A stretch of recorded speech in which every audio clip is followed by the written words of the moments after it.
semua. Hai.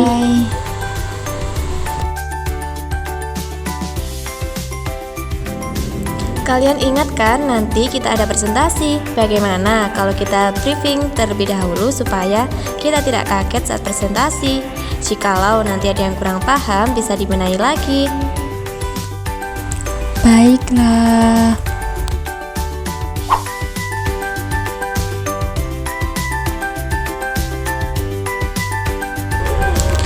Oke lah, kalau begitu pertama aku dulu ya. Aku membahas pengertian pasar uang dan tujuan serta instrumennya.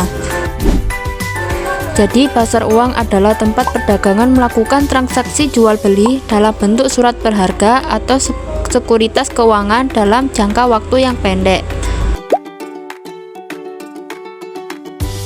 Nah, untuk tujuannya itu ada 4 teman-teman. Yang pertama, menyediakan likuiditas. Yang kedua, menyediakan sumber pendanaan. Yang ketiga, menjaga stabilitas keuangan. Dan yang keempat, yaitu menentukan tingkat suku bunga. Dan untuk instrumen pasar uang sendiri itu ada 6.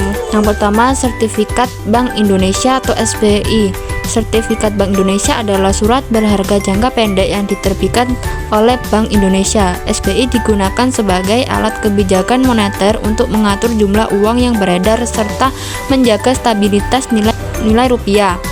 Yang kedua, surat berharga pasar uang atau SPBU.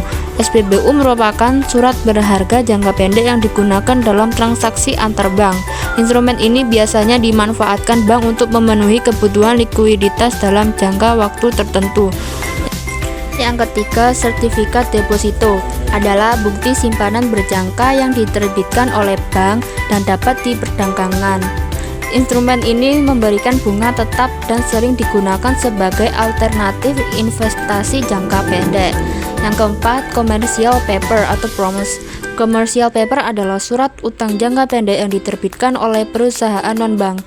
Instrumen ini digunakan perusahaan untuk memperoleh dana cepat tanpa melalui pinjaman bank. Yang kelima, call money merupakan pinjaman jangka sangat pendek antar bank. Biasanya hanya 1 hari sampai beberapa hari. Instrumen ini digunakan untuk mengatasi kekurangan dana likuid sementara. Yang keenam, bank acceptance.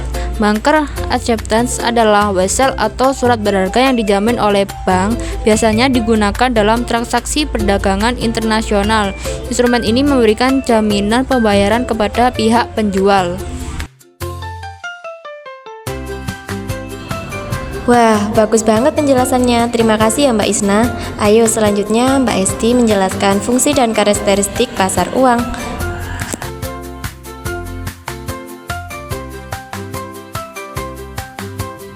Baik, jadi fungsi pasar uang itu ada 5, yaitu yang pertama ada sumber pendanaan. Pasar uang berfungsi sebagai tempat untuk memperoleh dana jangka pendek bagi bank, perusahaan, dan pemerintah. Dana ini biasanya digunakan untuk memenuhi kebutuhan operasional yang bersifat sementara. Yang kedua ada sarana investasi. Pasar uang menjadi sarana investasi jangka pendek bagi pihak yang memiliki kelebihan dana.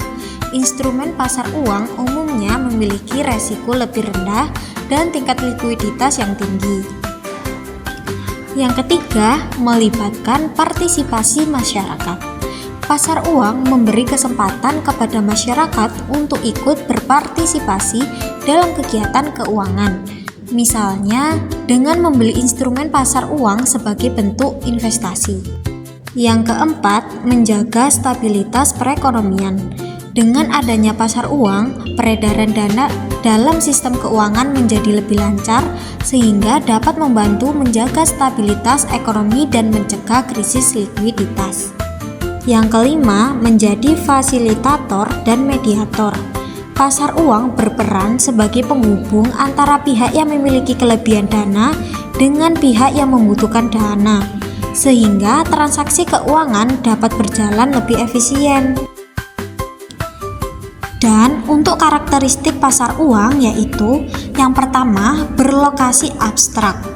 Artinya pasar uang tidak memiliki tempat fisik khusus, Transaksi dilakukan melalui sistem perbankan, telepon, atau media elektronik sehingga bersifat abstrak.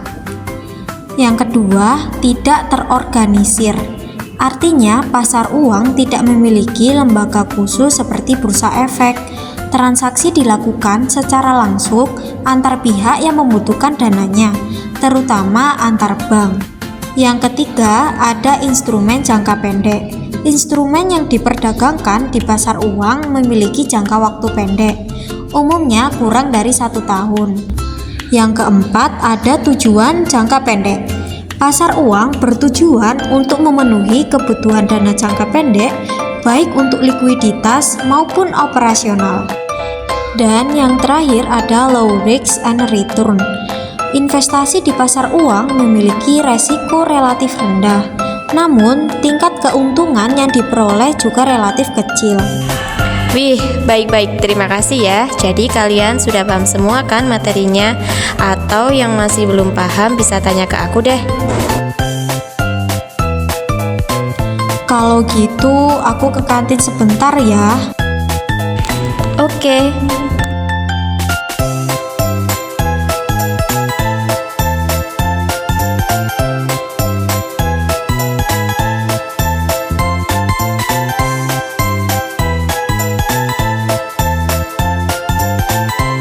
Oh iya, sekarang giliranku membahas tentang perkembangan pasar uang di Indonesia.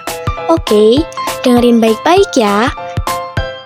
Jadi, perkembangan pasar uang di Indonesia dari periode 1980 dan periode 1993 sampai 1997. Pada periode 1980-an, pemerintah melakukan pengaturan ulang atau reformasi terhadap peraturan perbankan yang membuat kegiatan perbankan menjadi lebih longgar, fleksibel, dan aktif. Dampaknya cukup besar loh.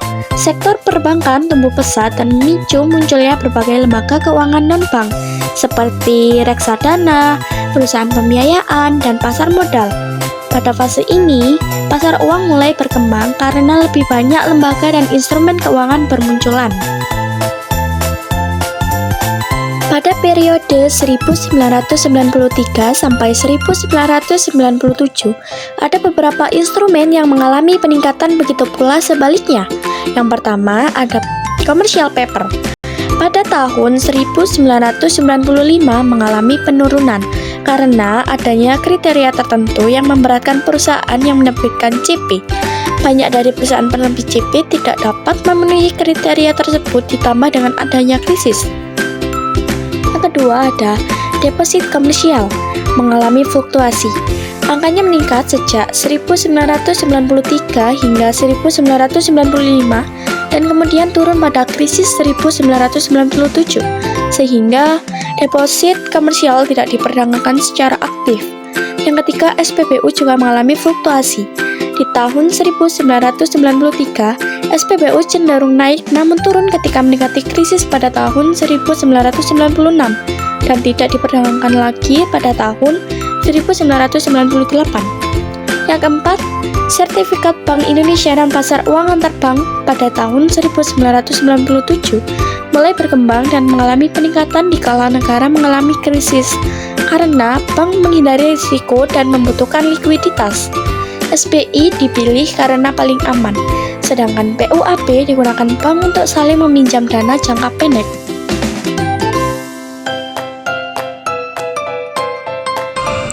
Terima kasih ya Mbak Nabila, sekarang kamu sudah menguasai materi tersebut.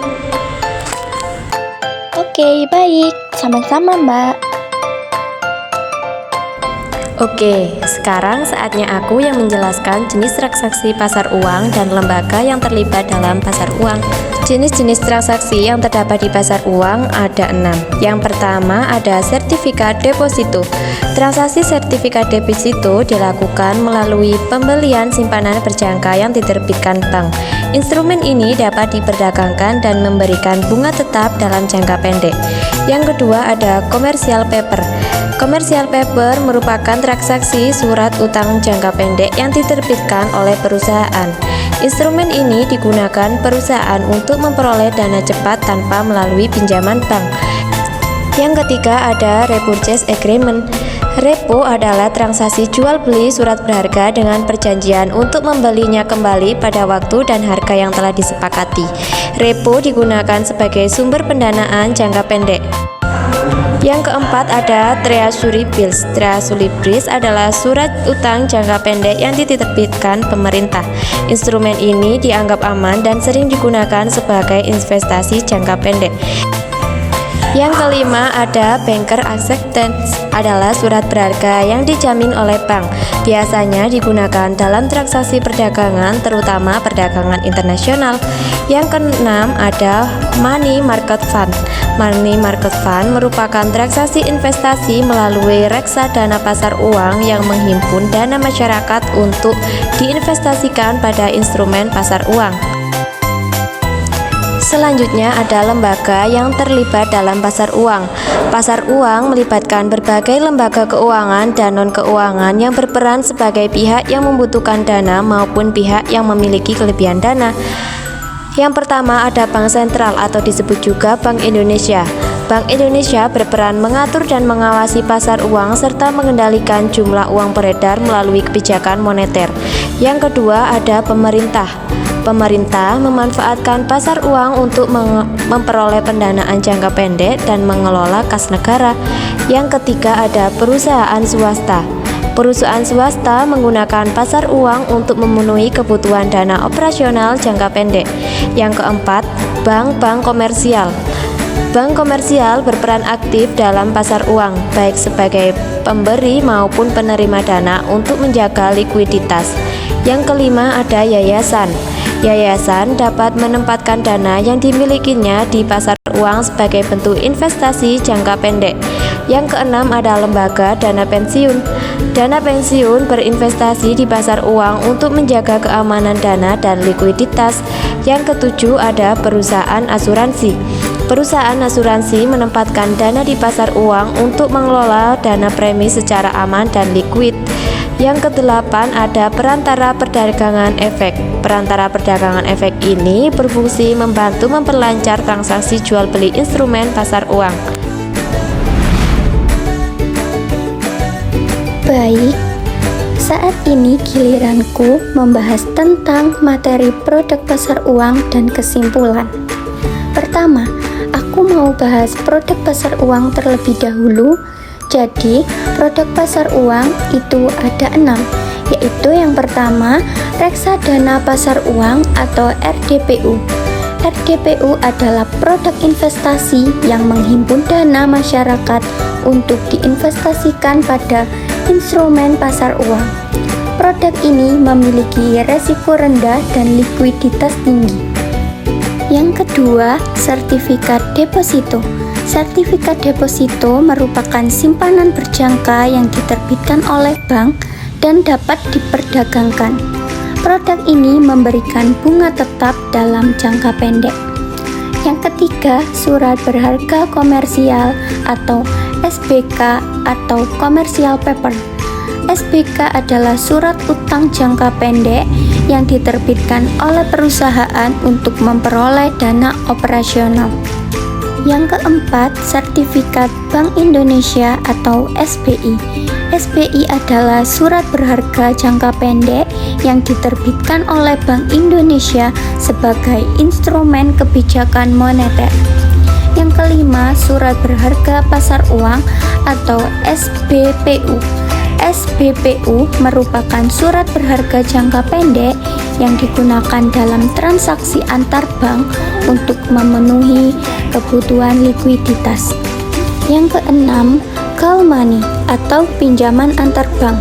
Call money adalah pinjaman jangka sangat pendek antar bank untuk mengatasi kekurangan dana sementara. Yang ketujuh yaitu treasury bills atau surat utang negara jangka pendek atau SPN. Instrumen ini diterbitkan pemerintah dan dianggap aman karena dijamin negara dengan jangka waktu pendek. Yang kedelapan, repurchase agreement atau repo. Repo adalah transaksi jual beli surat berharga dengan perjanjian pembelian kembali pada waktu yang telah disepakati.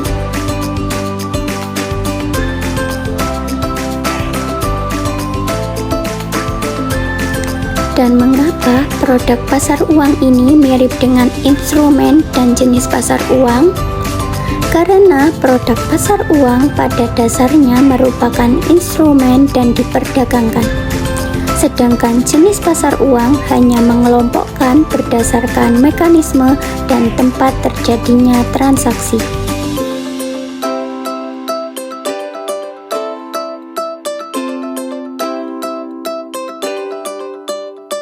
Kesimpulannya, pasar uang adalah tempat bertemunya pihak yang kelebihan dana dan pihak yang kekurangan dana untuk transaksi jangka pendek atau kurang dari 1 tahun. Pasar uang digunakan untuk menjaga kelancaran keuangan, stabilitas ekonomi, dan likuiditas. Resiko dan keuntungan di pasar uang relatif rendah, sehingga lebih aman dibanding pasar modal. Pasar uang tidak selalu punya tempat fisik karena transaksi bisa dilakukan melalui bank atau lembaga keuangan.